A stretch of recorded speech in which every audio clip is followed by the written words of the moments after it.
There were a lot of the pioneers of the industry who were helpful to me in the beginning.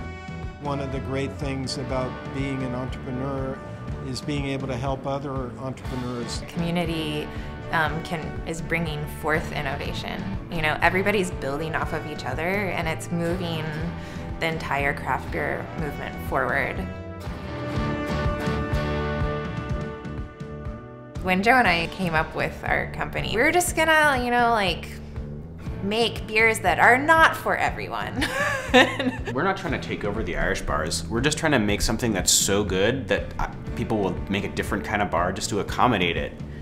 You know, we launched this thing called Finback Lab a little while ago, where we kind of do pilot batches as well as, you know, full-scale batches with some bars that we like working with, some home brewers that we've liked working with, other brewers that we've liked working with, and we want to continue doing that. And I think that's what kind of defines, it seems, the craft brewing community in general.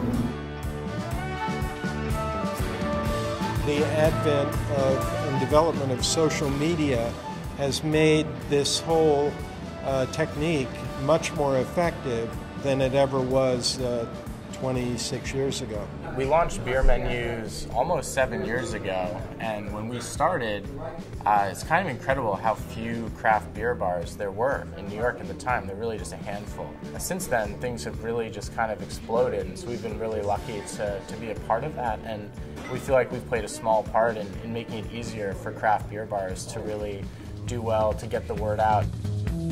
There are a lot of beers that are kind of specialty and one-off, and there's not much of it. And so being able to find either on beer menus or on Untappd, you know, where those beers are being served is great. You know, there's places where, you know, I'll want a certain bottle of something, or we wanted to try, you know, a specific beer that came out, and you can check beer menus for the 5 or 7, 8 bars in the city that carry it, and then you'll go to them. Now there are 3,300 breweries all across America, most of them doing the same thing we're doing here in New York. It started as a molehill, but it's becoming a mountain. The demand from customers is so high. Like, it's just frustrating to want to drink a certain beer and have no idea who has it, even in like the biggest city in the US. People are traveling from like 100 miles away just to get a certain beer at Blind Tiger or a place like that. One of the things we're super excited about is building out apps both for consumers, for craft beer fans, just giving them a better experience for finding beers. Seeing what you're drinking and seeing what your friends are drinking, you know, kind of builds a bit of a dialogue and discussion. Pretty good.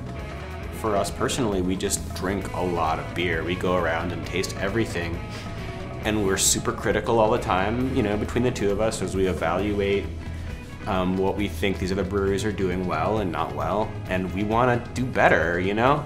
We get inspired by something that another brewery is doing, and we think, how can we take this to the next level?